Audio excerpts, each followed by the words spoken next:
Okay, straight to the point. I have a couple things written down.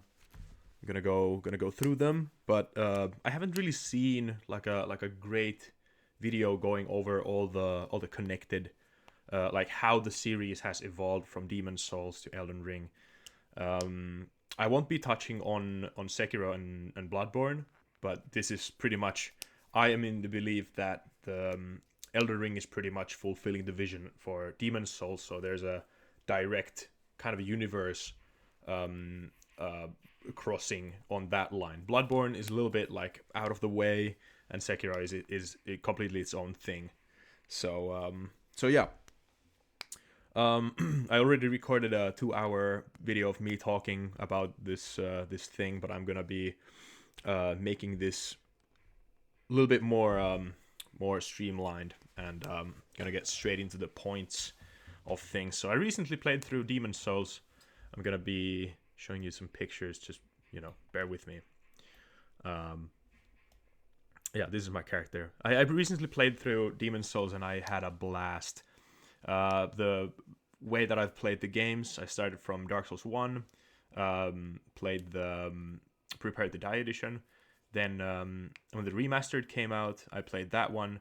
The Prepared to Die edition, I didn't finish like straight off. I picked up the game and I got frustrated. I was so young at the time, I didn't really understand the game. Then thanks to my brother, I really got back into the game because of the remastered too. It just felt so much cleaner, and then it became one of my favorite games ever. And then I played Dark Souls 3 after it had been out for probably like a year or two. I didn't enjoy it that much. I enjoyed it because of Dark Souls 1 and how the world was kind of like directly connected. Then around that time, I also got introduced to Dark Souls 2. I had a friend who actually preferred it over Dark Souls 1 and 3, and I was just super curious what the game is about. And online, Dark Souls 2 is like regarded as the worst one, right? Um, so yeah, I was really intrigued. I picked it up and I like immediately just gave up on it. I did not like the experience at all. Mm. Then Elden Ring came out. I played through that, and then the DLC. Um, I fucking loved it. I almost have more hours that in Elden Ring that I have in Dark Souls 1. But it's like when you compare these games, they are so different um, that they cannot necessarily be compared. You wouldn't necessarily compare your favorite movies in a way, or your favorite books. The games deliver a different thing. It's a different experience altogether. But there are certain objective things um, that the games do better, and they have evolved. There are like when I experience something, and I trust my own sense of experiencing something as like this didn't feel good, so it's kind of as close to objective, uh, like good design or whatever. So I guess that prefaces this video a little bit. Um, right.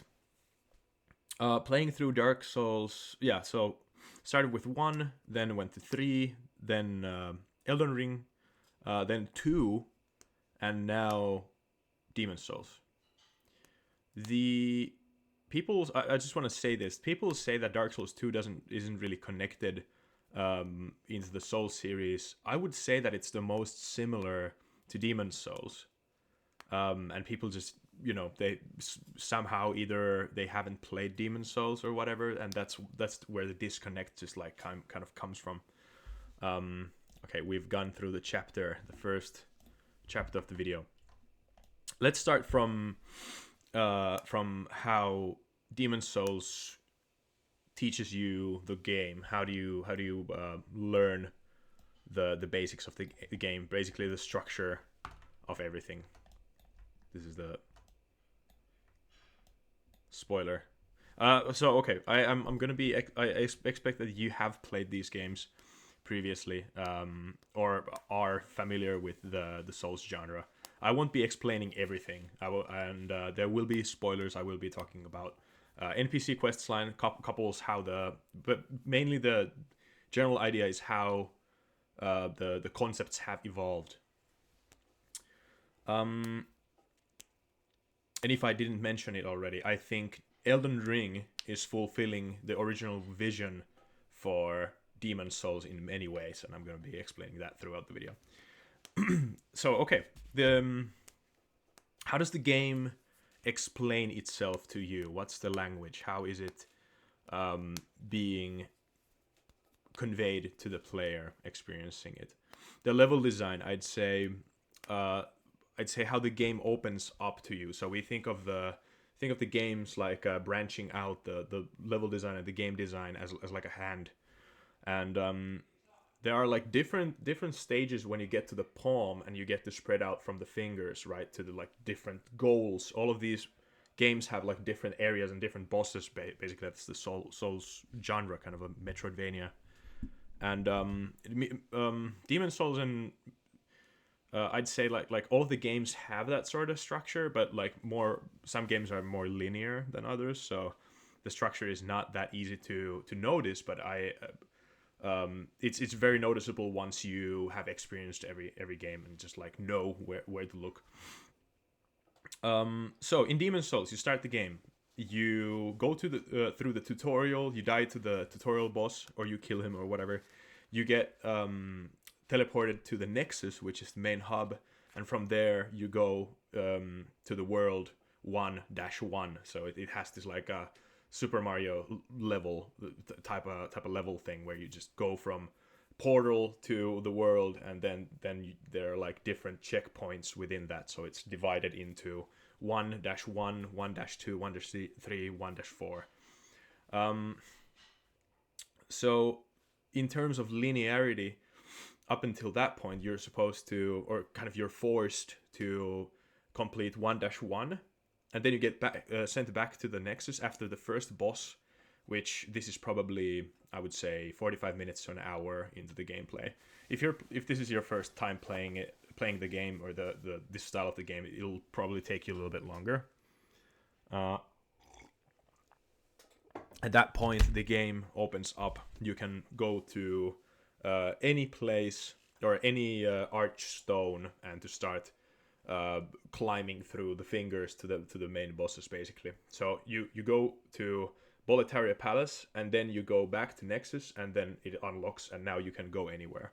So the game is kind of like it's not an open world, but it's a Metroidvania. You get revealed the different options. Dark Souls 1. It does this with the Northern Undead Asylum. You go to Firelink Shrine, you kill the first boss, you get your equipment, and then you're off. And then you have 3 paths that you can follow. So already in Dark Souls 1, you're directly here. And I'm going to be getting into why Dark Souls 1, or rather Elden Ring and Dark Souls 1 teaches the player the best in ways. But yeah, let's get to that in a minute. Dark Souls 2, you spawn, you go through things betwixt, you create a character, you run to Majula, and now you have 2 branching paths, pretty much, and then it's just whatever. Dark Souls 3 is linear as fuck. You go through the main area, and then you're in Firelink Shrine, and you have to teleport to the High Wall of Lothric. Elden Ring, you get out of the Stranded Graveyard, you go from, you spawn into the Chapel of Anticipation, you die to the Grafted Shion or kill him, and then you fall off the cliff. Then you start from the Stranded Graveyard, you go from there, the first step, and the world opens up to you. And that's pretty much, Elden Ring is different because it's an open world. And this whole topic ties to the point of how does the game tell you where to go, and this is where the biggest evolution of things has happened between Demon Souls and Dark Souls 1. And here it comes. The first world, you can go through 1-3, I think, to the almost the last checkpoint, and then there's a wall pretty much. So you're forced to with instead of going to the index, like the nail of the index finger, you're forced to go to visit the other ones. Sorry, my nose is super itchy. I have no idea why.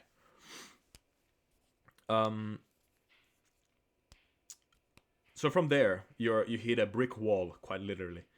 It's a magic brick wall, and then you start branching out other places, and you probably go to 2-1, which is Stonefang Tunnel. And in Stonefang Tunnel, the game tells you that you need magic. If you don't have magic, you're just gonna be like, well, I guess I don't have magic, and then you're gonna go through the place.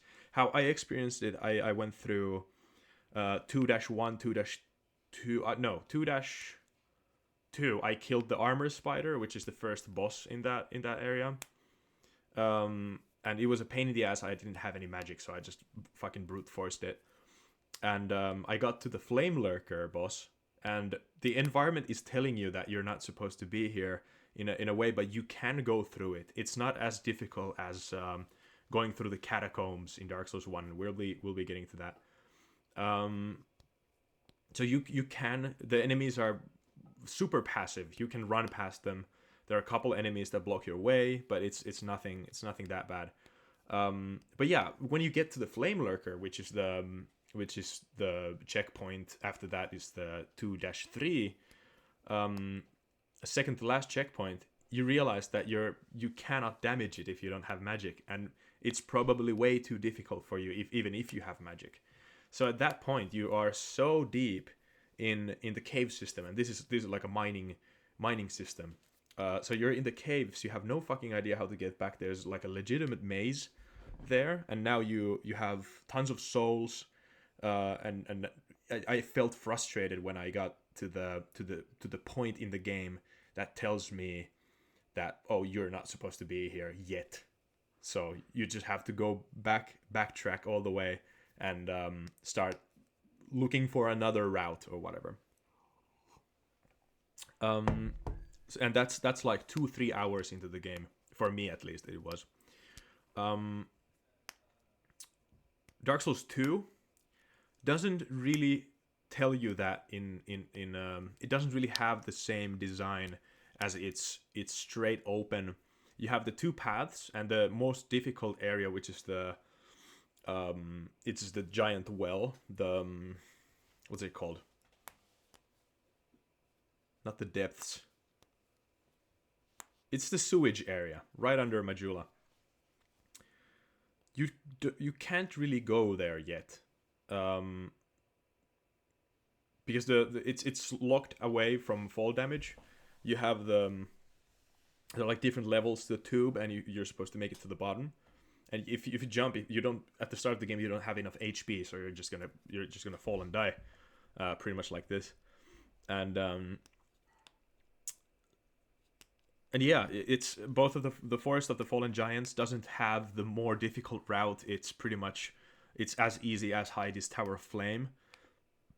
And yeah, in Dark Souls 1, Dark Souls 2 rather, you get levels on them in such a pace that it doesn't really matter which way you go. You will get enough levels so that you will outlast the second till the second checkpoint. And it's the checkpoint system is, or rather the checkpoint threshold in Dark Souls 2 is way shorter than in Demon Souls or Dark Souls 1.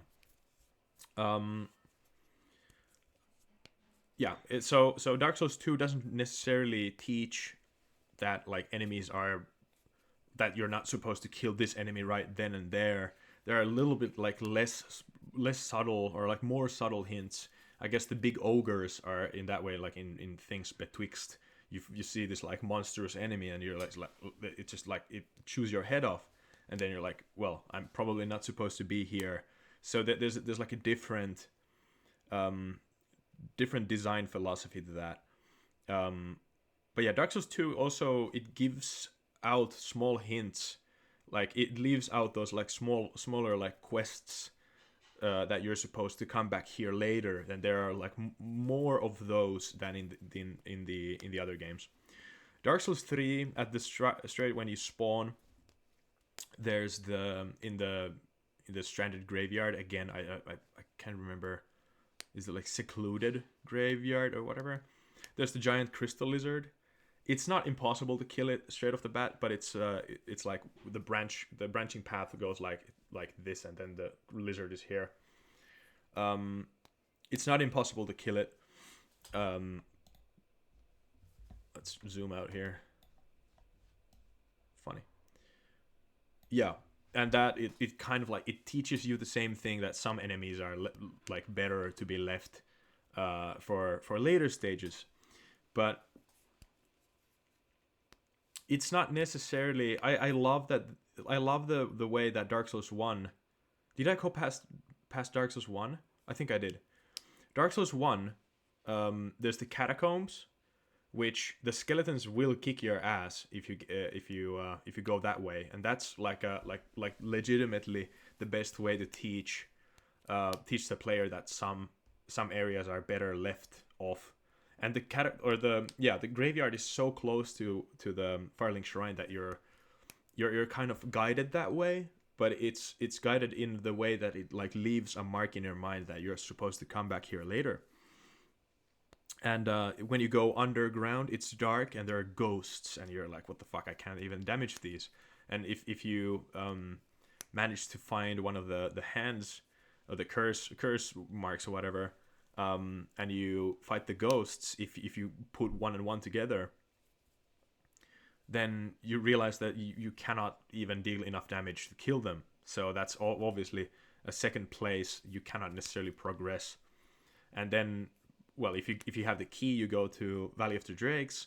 There's Blighttown there, and then you have these like hulking brutes with the giant clubs, which is not very welcoming, and they poison you and whatnot. So you're like, fuck this, I'm not gonna go that way. And Valley of the Drakes, there are drakes that will like block the path. So realistically, you only have when you start in the game, you only have Undead Parish, and that's pretty much it's scaled nicely. The enemies are few and further between. They're your size, they're player size. They're like undead hollows or whatnot. In Elden Ring, you spawn, you get to the first step. Limgrave opens up, and you see this golden steed walking on the hill next to the church, and it's a giant knight with a halberd and a shield. And the curious mind of us humans will be like I wonder how tough that enemy is. I've killed these like normal bosses, this like Soldier of Godric, which I wanna give the props of actually like making that in making that into a boss where you see the boss health bar, because that kind of teaches you how to focus differently when it's like a one-on-one boss situation. So that's cool. But yeah, you've only killed enemies that are your scale pretty much. And then when you see this like massive horse riding knight, it's kind of obvious that it's probably going to kick your ass. And then the level design is also it's a massive open field, and there are like shrubberies and bushes wherever you can easily go around it, and it doesn't pose a threat. But it's so close to the first area that it will be kind of a instant mark in your mind that I should probably go back at some point and try to see that. So yeah, in a way, Dark Souls 2, 2, 3, and Elden Ring teaches the player the same way, the progression where you're supposed to go. They show this like massive enemy, and that poses a big enough threat that the player is dissuaded from fighting them. Right. Then I guess the second thing I want to touch upon is the vision. This goes a little bit more into kind of the specifics of the vision between the games. So Demon Souls, you fight in, or the world is portrayed by that the humans live there. Um, there's this magic thing that derives from the demons, and the demons are afraid of it, kind of. So it's this like make or break element. And the world has fallen under the control of these demons, and humans are existing alongside them, and the world is not necessarily that like completely destroyed and decrepit as in Dark Souls 1. And I love that the world of Dark Souls 1 and Demon Souls are kind of different in that way. Dark Souls 1 is a direct sequel, or not necessarily direct sequel, but it's a spiritual successor to Demon Souls, and you can completely see that they used so many of the same things. Like pretty much every single animation that you can find in Demon Souls is in Dark Souls 1. Plus, they made them smoother. They added a bunch of other ones that didn't exist, so they built up on it, on the things. Actually, I'm gonna make a mark. Level design, boss design, difficulty. Right. Yeah. Elden Ring. I mean, Elden Ring and Demon Souls share a design aspect in the way that the humans are living alongside the demons, and Elden Ring is a little bit less obvious, or like less in your face about that. But in both games, it's the main theme of the humans actually still being humans, and then their lords. For example, in Elden Ring, the first big boss that you kill of Stormvale Castle, spoiler, is Godric, and his minions are humans still, and it's like the soldiers of Godric. Those aren't regular people, right? In Demon Souls, the soldiers that you kill, those are also humans. There are the dregs that, or the like the ghouls or whatever, that are like some sort of a demi human like kind of slave species or whatever. But yeah, the soldiers that you kill are human. They are normal people, but you can see how how like depressed they are. They don't have eyes in the same way that like the player character has. Like their faces are like obscured by this like darker shadow from the helmets and whatnot. And then you can see that the demons have such an interesting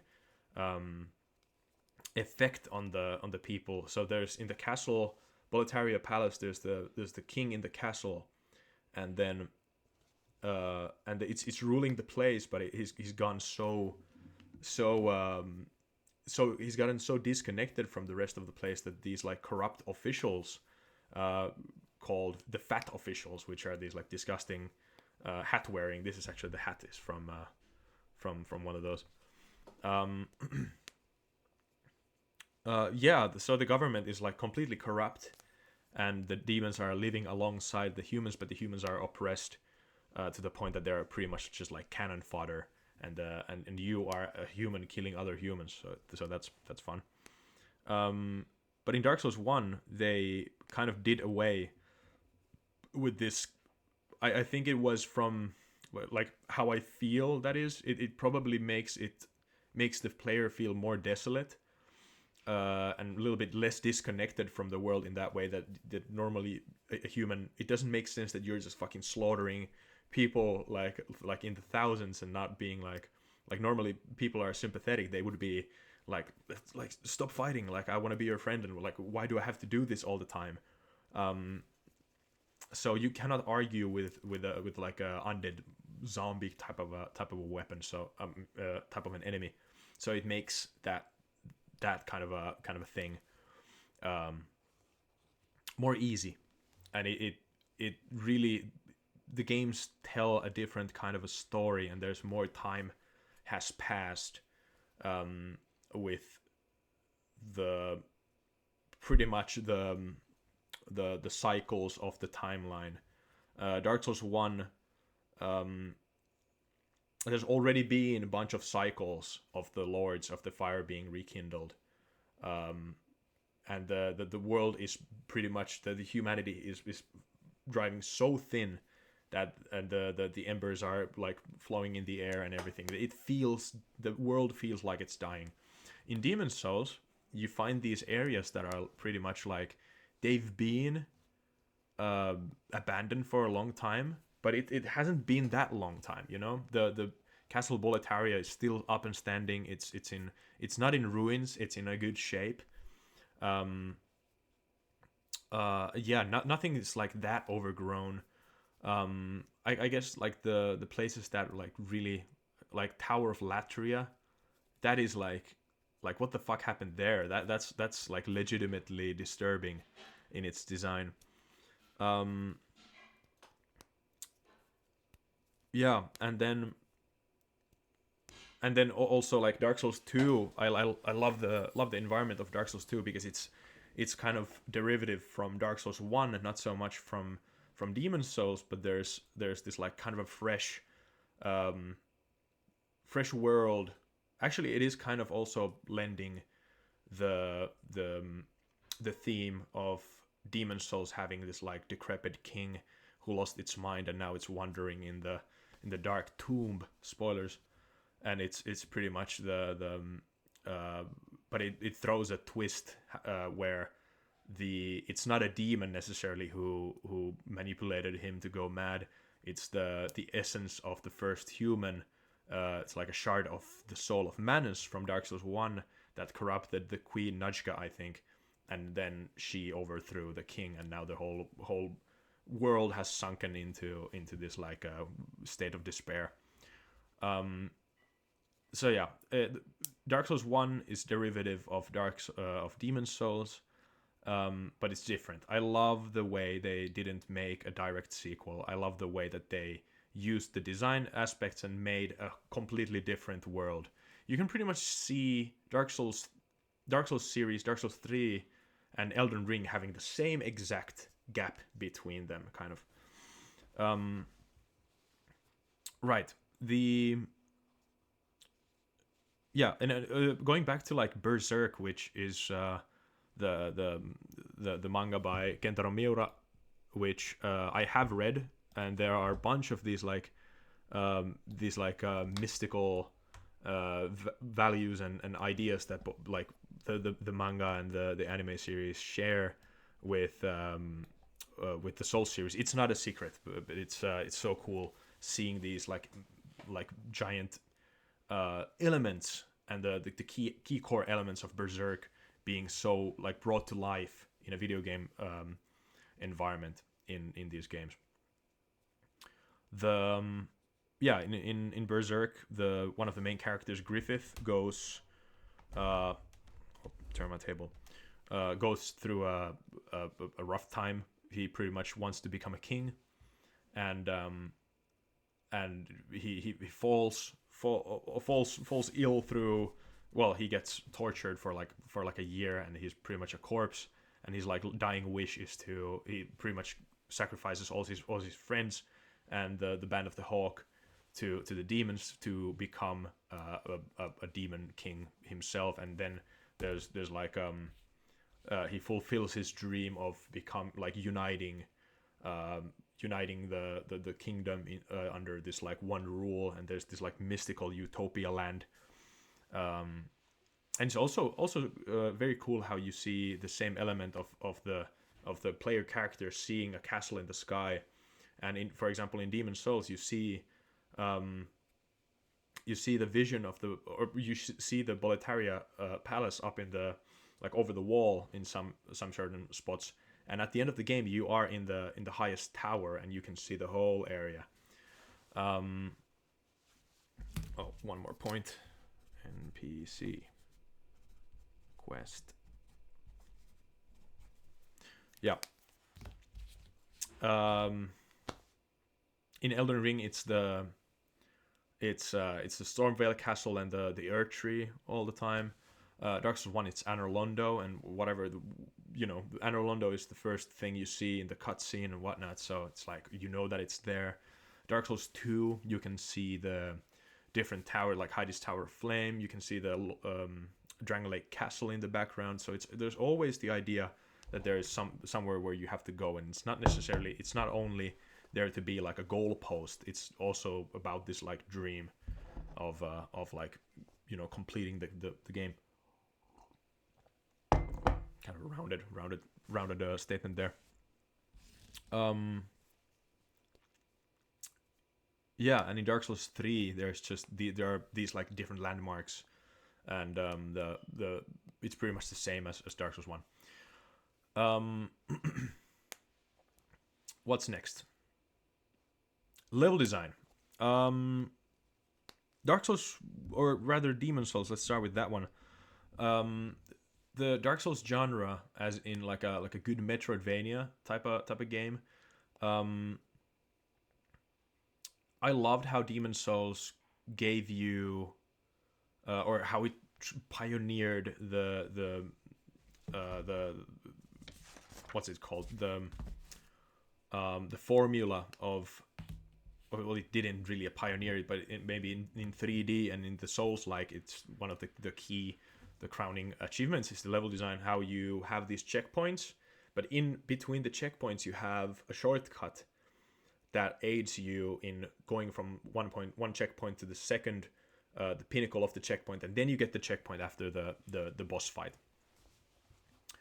The Dark Souls 1, I think, does this the best in the classical formula. Dark Souls 2 has so many checkpoints, or rather the areas are larger, but you have checkpoints that you can go between, and very rarely you have a shortcut that actually benefits the player in the way, because you don't really have to backtrack that all that much in Dark Souls 2, and in Dark Souls 3 there's even less of backtracking, so you don't get to enjoy the spoils of doing the small loop and then like the world opening up for you. Dark Souls 1 gets away with actually gets to enjoy the spoils. That's why it's so satisfying in Dark Souls 1 when you go to Undead Parish. You go through the loop over the wall, kill the boss, the Taurus demon. You go back to the bonfire in the tower, or in the support beams of the bridge, and then you kick down the ladder, and then there's this super enjoyable little loop, and you're so familiar with the area that you're like, oh, this is nice. And now you can go to the top of the bridge and to the bottom of the bridge, and now you can go all the way back, and it's a nice, coherent, perfect thing. It's very satisfying to play. Demon Souls does this very well with the Boletaria Palace gate.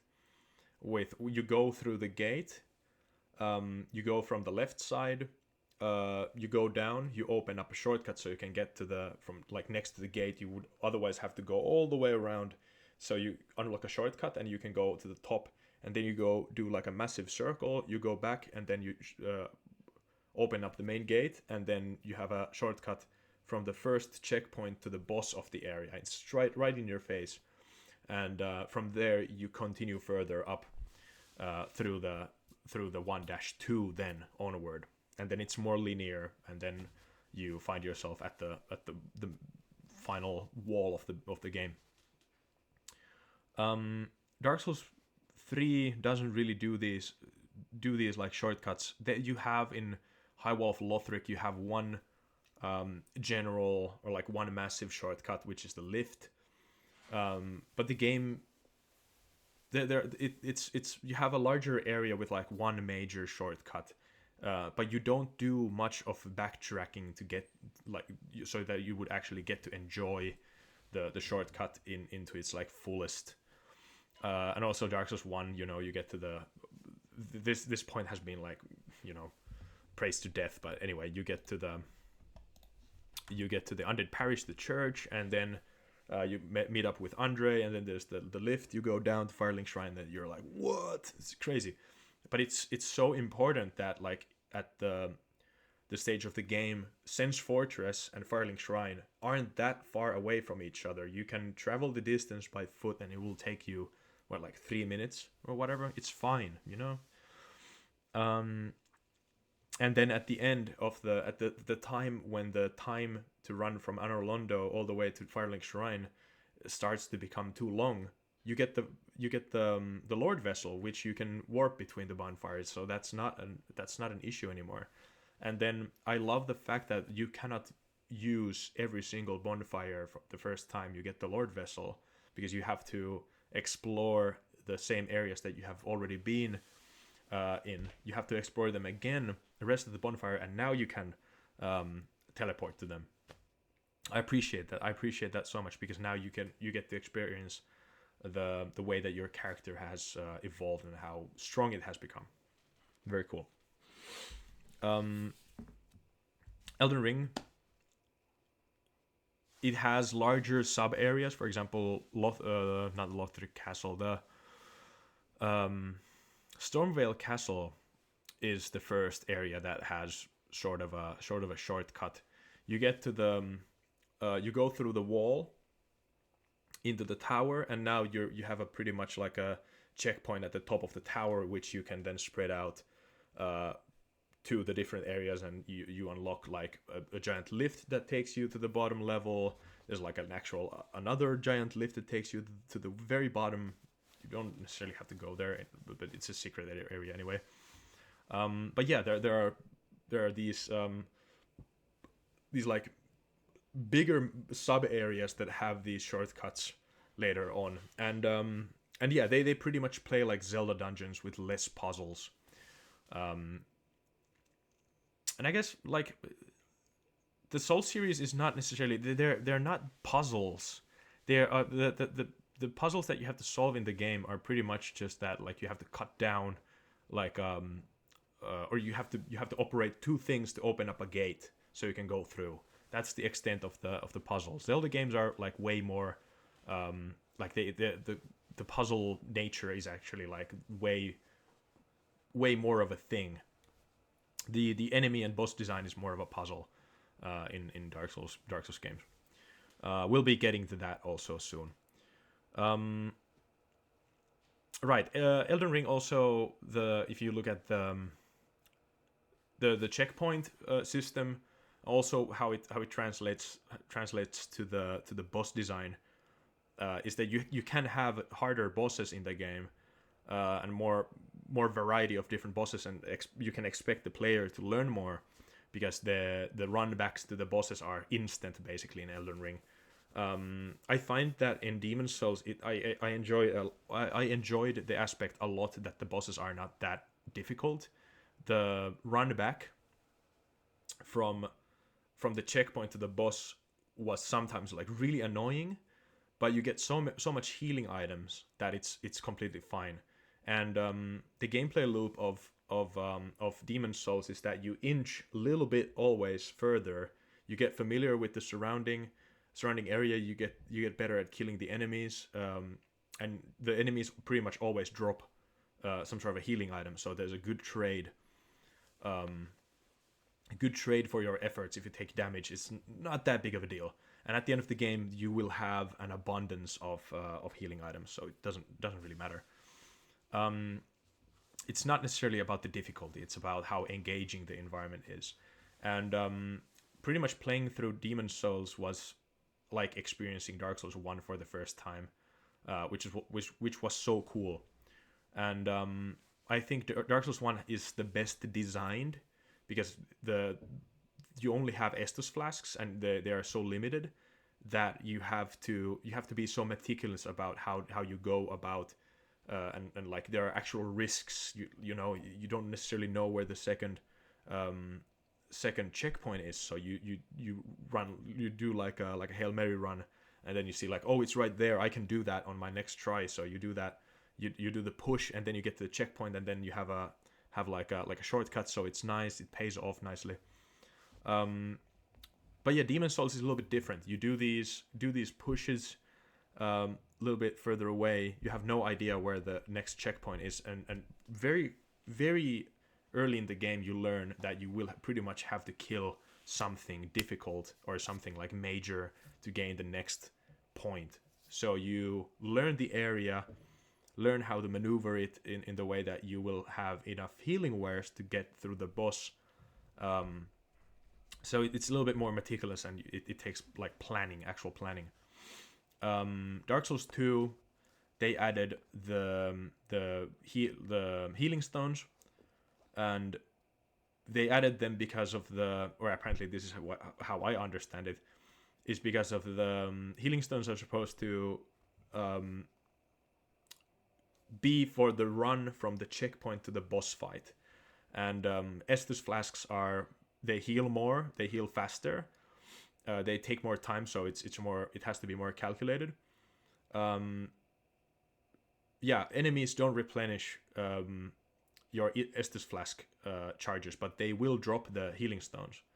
What are they called? Are they called healing stones? Anyway. So healing stones are meant for the runs to the boss door, and Estus flask is for the boss.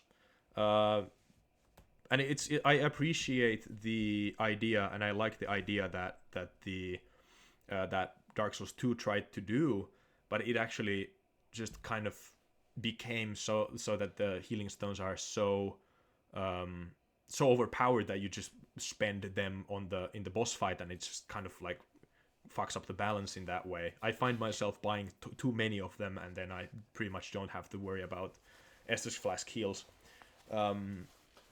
But yeah, Dark Souls 3, you have set amount of heals, and it kind of goes back to the Dark Souls 1 approach, but the runbacks from checkpoint to the bosses are shorter, way shorter, and in some situations I guess Dark Souls 3 is like a little bit more hardcore with that, so you get a boss rush, or like the run to the boss, and sometimes it's super hard, sometimes it's really easy, and it kind of just gives you like this like a raw, uncut way of dealing with that. There's a cool shield. Let's take this here. This is nice. And Elden Ring, the checkpoints are just like in your face. You don't have to worry about, and the Stakes of Marika design, that if you die to a boss, you can instantly spawn right next to the boss, so you get infinite tries, and they get away with making the bosses way harder, and there's like more variety between them, and there's more to learn from the player perspective. I already touched upon that.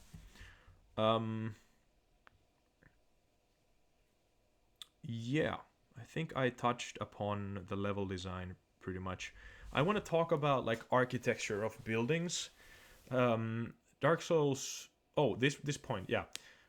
I found that Elden Ring took parts of Demon Souls and actually fulfilled the vision, and this is like a major point that I want to bring out. Elden Ring and Demon Souls have so many similarities, which is so cool. The inside of the wall in Stormvale Castle, the way that you get on top of the tower, it's the same exact layout that it's in Demon Souls. You're inside the tower. There are these platforms that these guys are throwing fire bombs at you, and you have to go in between the barrels, exploding barrels and whatnot. It's so cool. And then there are these like massive towers that you have to climb up, and ladders and whatnot. It's so nice seeing the original vision of Demon Souls being brought back to life. I also love that the King Alant from Demon Souls is like the OG Storm King. Well, this boss is actually called the Storm King, but he has the power of the wind on his side, and or he uses like wind-based attacks. And then Stormvale Castle, it's called Stormvale, so it's like everything is like very windy, and Godric is pretty much the wind guy. It's very cool how the same elements play in the same way. And that also ties to the design aspect of the games. Why they feel so connected is because they have the same design language. If you see a slug enemy, or like a bush enemy, or like an organic matter enemy, there's a 99% chance that fire will be effective against it. If you see a guy made out of metal, or in a strong or like a bulky guy with a strong armor, he's probably not weak to fire. He's probably weak to lightning or magic. And all the fire based guys in Demon Souls are weak to magic as well. So there's an interesting aspect in that. And then later games gave out the bleed stat and whatnot. So yeah, there's different things to that. Architectural things. Dark Souls 1 is very meticulous about, and also Demon Souls is very meticulous about the way that the structures actually uphold their like actual structural they make sense. You don't build a building and then make the bottom of it just like solid stone and then like a tunnel through it without making the little corridors. I love Dark Souls 1 and 2 and 3 and Elden Ring. Dark Souls 2, Demon Souls, Dark Souls 1, Dark Souls 3 and Elden Ring for making it, all the structures are so meticulously planned. Dark Souls 2 is not that specifically, it doesn't necessarily make like architectural sense every time, and I also love that it's not like that specifically concerned about it, but there's gripes and frustrations with that also, like not focusing on that so much. A little bit on that later.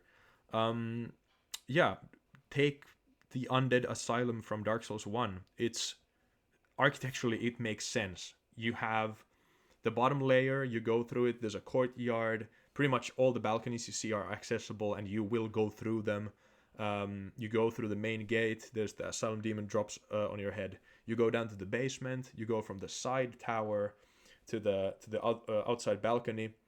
Then you have a shortcut that you can open and you get to the second level. You plunge the Asylum Demon and then you get out. So the whole building you get to explore. It makes sense. The doors the areas that are inaccessible for a reason, you know? It's just not a solid blob of stone or wall. The Demon Souls equivalent of that, I'd say that like it's pretty much the same exact thing. The Castle of Boletaria, the inside of the walls, everything makes sense. It's also very, very cool that you can vault. You can like jump over small walls in that game, which I think Dark Souls 2 would have had like gotten good use of actually implementing that sort of thing too. So you see like a little ledge, so you can actually like vault through that. So I think also that way, Elden Ring also fulfills the ability to like maneuver your surroundings in that way, which is really cool.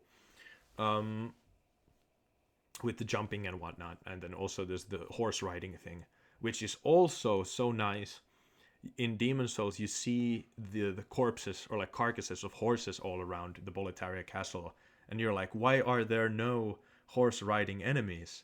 And then Dark Souls 1, there's not a single horse riding enemy.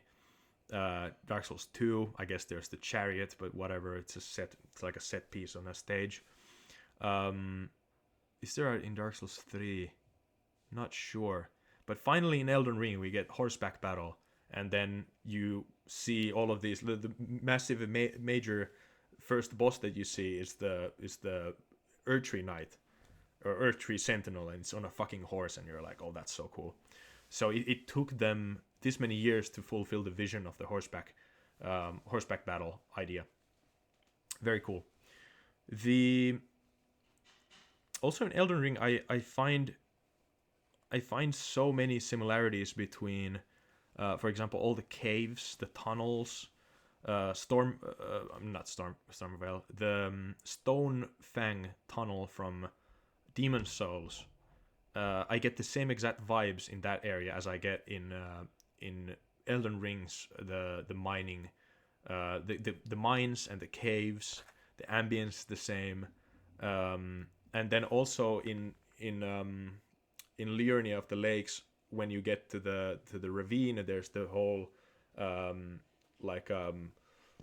support beam cave mining structure thing on one of the big supports where you get to the uh, Altus plateau you get from the behind anyway. So that's such a specific design aspect that I enjoy, uh, that's shared between both of these games. Um, yeah. What else? Demon Souls, I enjoyed the first iterations of, for example, the catacombs in Shrine of Storms, which this screenshot is taken from. Um, yeah, let's keep this out here. Shrine of Storms is probably my favorite area, and it's so interesting. Um, it has the catacombs. There's the level design took me by surprise by like so many times. There's catacombs. It's a massive grave basically. Um, and I was like, this is catacombs from Dark Souls 1, and I gained an immediate appreciation for Dark Souls 1's design, um, design and how they built on the formula uh, of Demon Souls. Um, what else is there? The Valley of Defilement. I like how Dark Souls 1 um, made the Poison Swamp a little bit more like more condensed, and Blight Town is actually like an actual thing. The Valley of Defilement it feels kind of random in a way, and it's like kind of a sub area before the Poison Swamp, and the culmination of the area is visually and like as a set piece I enjoyed a lot. But I think Blight Town is like way better of a interpretation. The gutter, that's the name of in Dark Souls 2. The gutter I don't enjoy at all. I think it's a mix of the Tomb of the Giants. It's a mix of Blight Town, but it takes all the annoying things. For example, lighting the sconces. It's super dark. It has a cool structure, but it's not that well executed. And I've seen from this YouTube channel, Illusory Wall, I've seen like a comparison of the beta, like on cut content of Dark Souls 2. The gutter used to be like an actual sewer system, more akin to the depths of Dark Souls 1. Yeah. And it's so cool. I'm just so hyped about Demon Souls. Um, I haven't played the remake, and just to preface, I played the original one. Um, yeah, but it's just so cool. I gained so much more appreciation for FromSoft as a studio, how they can take they pretty much like Demon Souls is this like mess of an idea, but it's beautifully executed. But they somehow find a way to make the weakest parts even better with every iteration, um, when there's the correct people working at it. Um, and yeah, the payoff of experiencing um, Dark Souls 1, Dark Souls 2, Dark Souls 3, Elden Ring, and then playing Demon Souls, you're like, oh my god, like it there's an amazing payoff for investing so much of my time. I love these games. It's so cool. Um, and there's like the idea or the thought is that like I'm so glad that they did this with this idea, how it evolved. Um, let me show you this shield. It's the boss adjudicator. This is like massive eating monster with like a bird on its head. It's so cool. It's so bizarre, but I enjoy that I realized this instantly when I got this shield. I was like, I've seen this before. And in Elden Ring they have this icon shield, and it's pretty much the same composition. You can see the big yellow holy thing emitting some sort of a thing, and there's a character asking for something. Here there's a character asking for the golden dew of the tree. And then here I don't really know what the skeleton is asking of the giant covetous demon.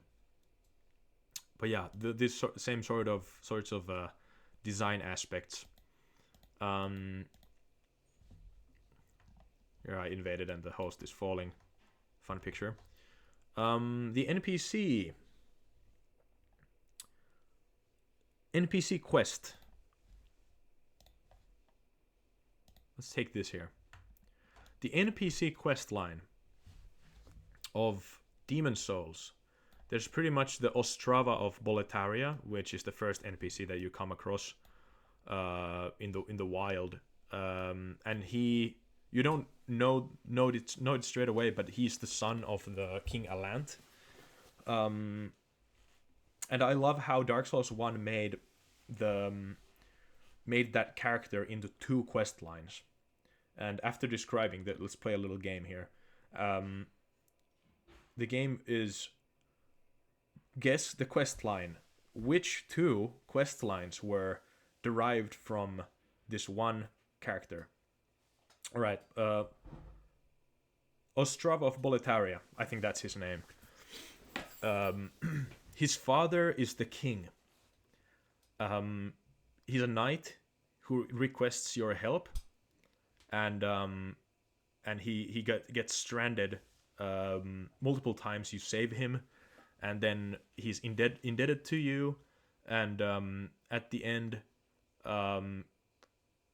he's looking for his meaning in the world, or like his place in the world, and you know, like kind of an existential crisis kind of a guy.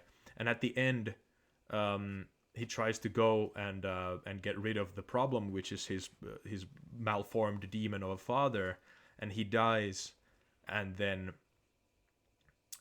you will have to avenge his soul, which has turned into a hostile NPC now, so you have to kill him, and then you have to go and kill his father, which is it was so little tangent. It was so hard, like heart-wrenching to know his story, and he got to the very last point. You save him on the escalation to the last boss, to his father, and you talk to him for the last time. He's like huffing and puffing. He's running out of air, and then he gives you a key and gives you the way to kill King Alant, his father. And then he just fucking dies, and you're like, you feel so sad. At least that's how I felt. And then you go up the stairs. There's this long tunnel, and you see a red figure at the end. At the end of the bridge of the hallway, and it's Ostrava standing there as a red phantom. He went mad, and he's been summoned as a demon to kill you. So now you're like, now you have to kill him again. And it's I think the lore implication is that his father turned him into a demon. So pretty much now you have to, you know, sad times. Prepare to cry. So okay, the right answer to the game is Solaire and Siegmeyer of Katarina.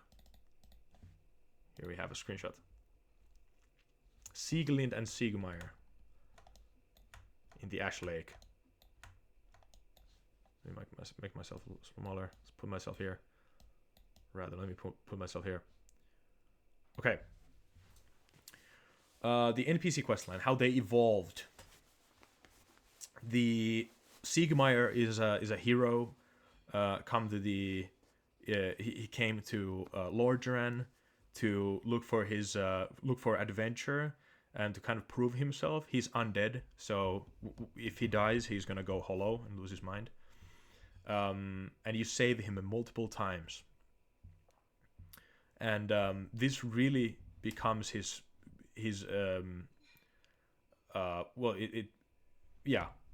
how do I say this? It becomes his pride will become his downfall. So you save him one time and time again, and he gets so frustrated with that he'll gladly risk his own life in order not to become humiliated again by some just like a random guy coming to save him. If you do, then and he survives and you save him once again, he will go down to Ash Lake, and his daughter Siegelind will find and kill him and put him out of his misery, because now he has died. He succumbed to his wounds, and now he's gone mad, and his own daughter has had to put him down. So pretty much his pride like drove him away from everything else, and ultimately became the end of him. And Solaire, the Ostrava quest line, I think is or Solaire at some point, I think it is in the lore, or it was like a speculation of or something, but Solaire, it might be the son of Gwyn. I think originally it was meant to be that way, or something along those lines. But Solaire is looking for his own son in a world which pretty much very rarely gets any sunlight. It's super bleak, it's dark, it's full of undead, but he's just like jolly to exist, and he's super naive, and he goes to literally to the depths of hell to find his own son, and that's if you don't save him, he will go mad, and you will pretty much have to put him out of his misery.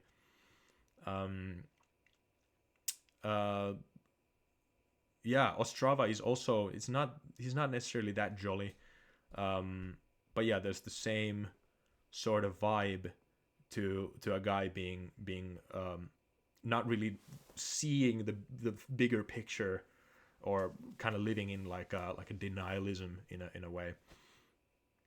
And it's so cool, the payoff for you killing or saving Solaire in Dark Souls 1 and killing Gwyn with him. The payoff is so cool once you understand that you are taking revenge for Ostrava's fate in Demon Souls. It's the same quest line basically. You find him in tough spots. He's pondering life, and at the end, you battle against great foes with him, and then you get to kill the main enemy, which Ostrava failed to do. In Elden Ring, I love the quest line of Alexander, the warrior jar, and he's pretty much also this like all brave, naive character, which goes, he wants to become more than a jar, and ultimately you will have to save him time and time again, and he cannot take it, so he challenges you, and he's glad to be taken out by a warrior like yourself. So in the end, you will have to battle him to the death, and he's like, his real power comes from the talisman that he gives you, the Shard of Alexander, which actually buffs your Ashes of War, which might be the key to you actually completing the game. So there's cool character design in that way. I forget the name of the character from Demon's Souls, but there's this like mage and apprentice type like dynamic. Also the same dynamic you can find in Dark Souls 1 with Big Hat Logan and his little buddy. But yeah, the younger apprentice is pretty much tells you not to bother the elder mage, and there's this like they're both the scholars of like magic, like dark arts or whatever. So that's cool. I guess Dark Souls 1 makes it like drives it a little bit further with Big Hat Logan going insane and whatnot. Also in Demon's Souls, I found it very cool how it's not a rivalry between Ostrava and the player character, but it's so cool how like a friendship, how you feel like a friendship falls into the darkness from the like effects of demons taking over, and then yeah, so that's cool. Yeah, I noticed that in at least I didn't play online, so I don't I mean okay.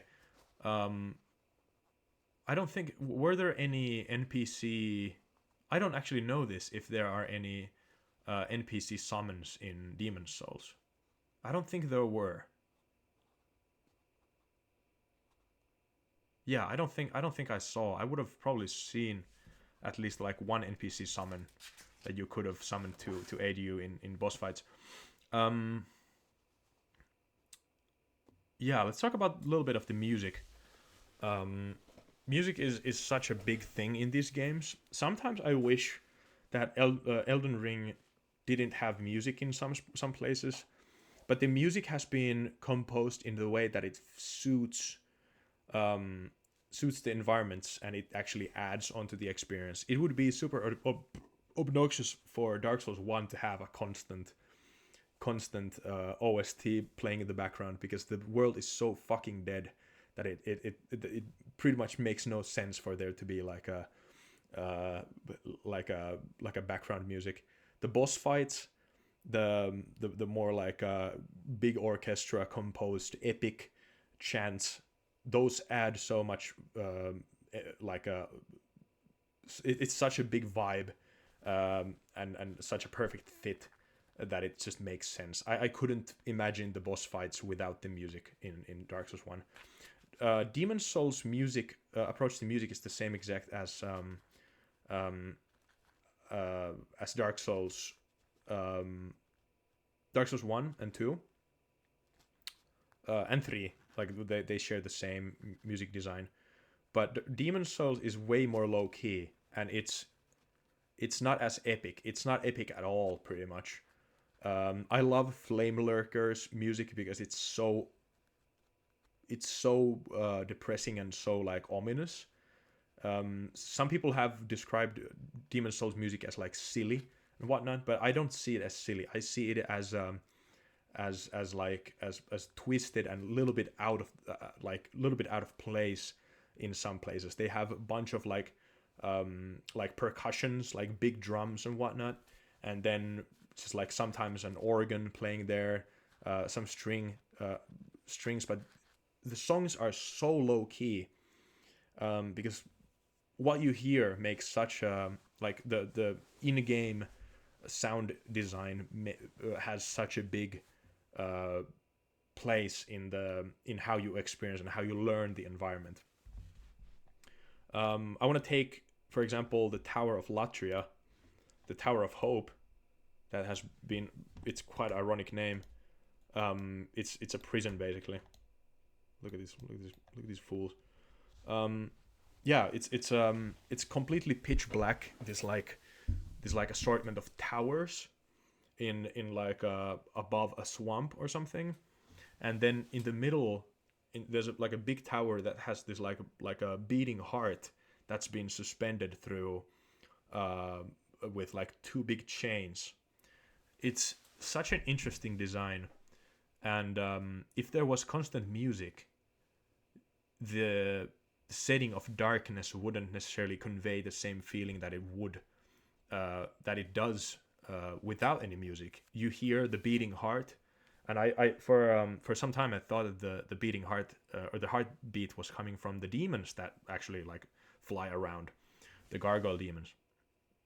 But no, it was this massive heart, and despite it being super dark, I didn't find it to be that annoying. I find it actually to be quite enjoyable, but it's such a sinister level. You go from you spawn in the Tower of Hope, or in the Prison of Hope or whatever, and you're inside this massive prison system, and you have to find your way out.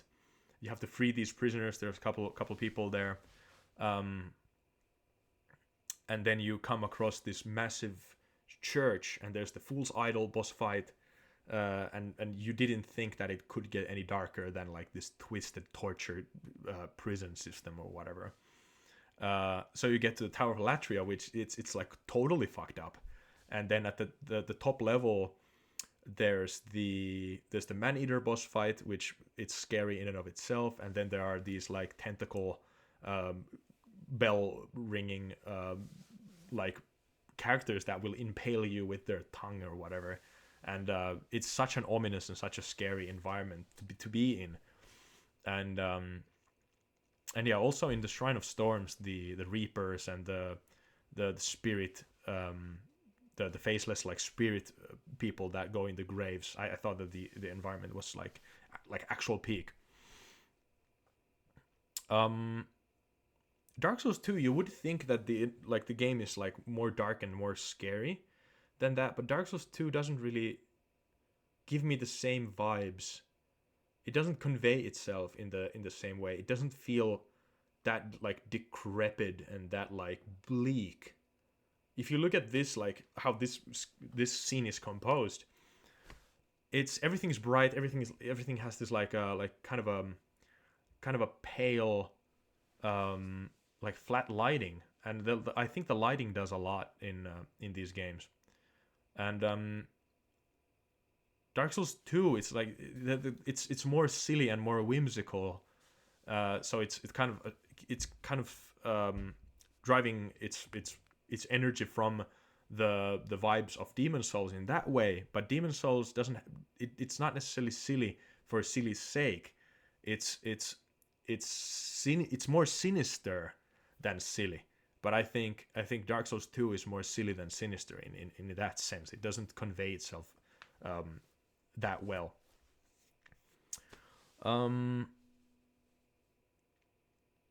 What else? I guess difficulty. I've already talked about that a little bit. Yeah, let's talk about the improvements a little bit. Okay, so the weapon scaling. Here we get a little bit more of the technical side of things. Demon Souls. I know it takes couple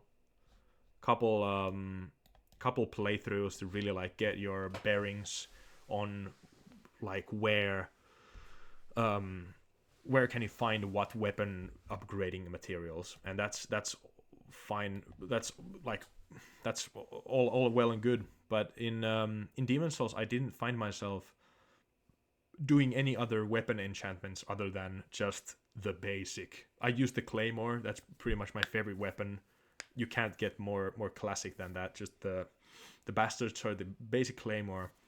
And I was like, I made it +5, and I was already so deep into that, like using that weapon and getting used to the moveset and everything, that I was like, and I've already paid so much to have this weapon, and it's very strong, that I don't want to try out any other weapons.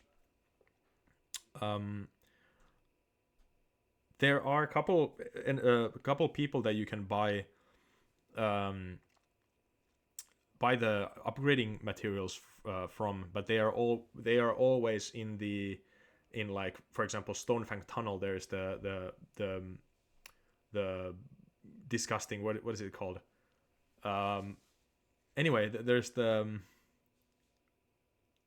it's like dirty or awful or something, like Stinky Man or something, that sells you the like big amount of the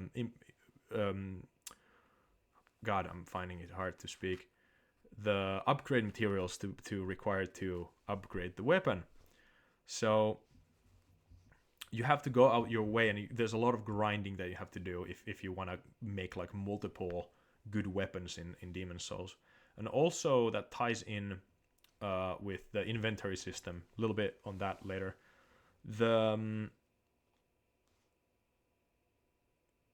In Dark Souls 1, it's very they cut down a bunch of the different like stones that you need. There's not that many in Dark Souls 1 that you need to level up, and it's super easy to understand. Like the bigger special weapons require twinkling titanite, which is shiny. It's cool. The normal weapons, the steel weapons, just require normal titanite. Special fire ones require green and then red, and then lightning requires green and what does lightning require? I guess it takes There's no yellow Titanite. No. Yeah, it takes Twinkling, I think. And then the blue takes the blue Titanite. The magic weapons take blue. And then everything else takes the white Titanite chunk. The holy and occult. So that's cool. I'll take a sip. Dark Souls 2 pretty much boils it down to just having Twinkling, Dragon. And all of these games have the Dragon Stone upgrade material. Yeah, so there's Twinkling, there's normal Titanite, and then Dragonstone. Oh, and Dark Souls 1 has the Demon Titanite. Not sure if Dark Souls 2 has the Demon Titanite.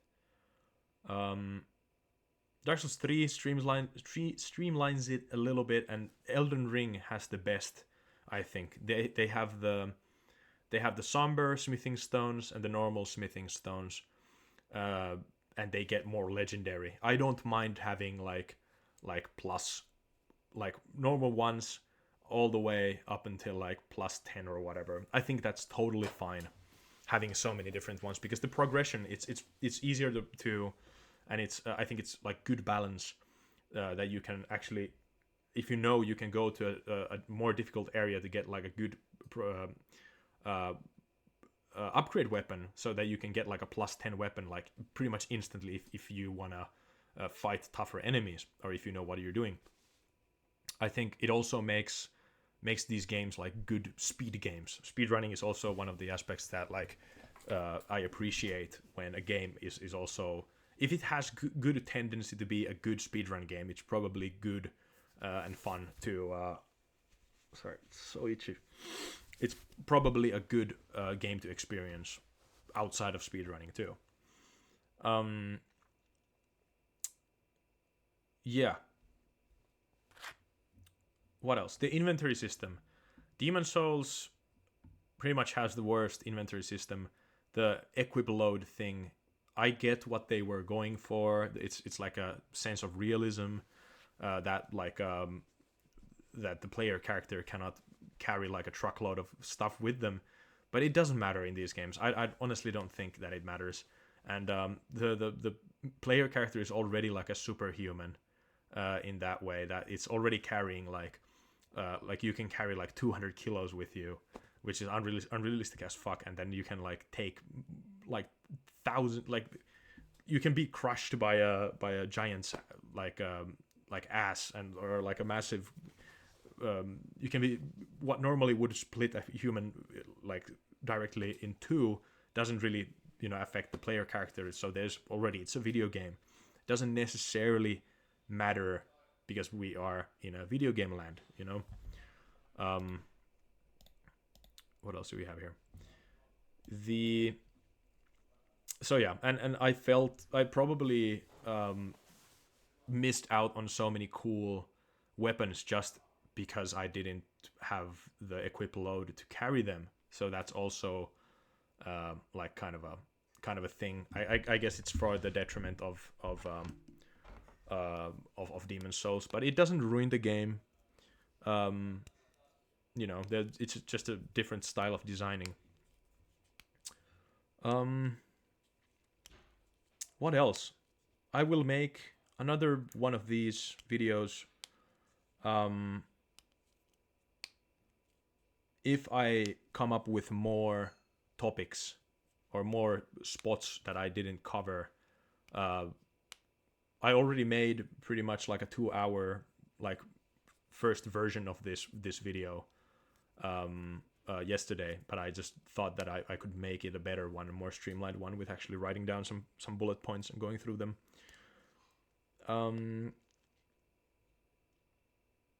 Yeah. All right, I guess that's it. I've gone through every single spot. Comment down, what's your favorite Souls-like game, whatnot. All right, thank you guys for watching. See you. Ta-ta.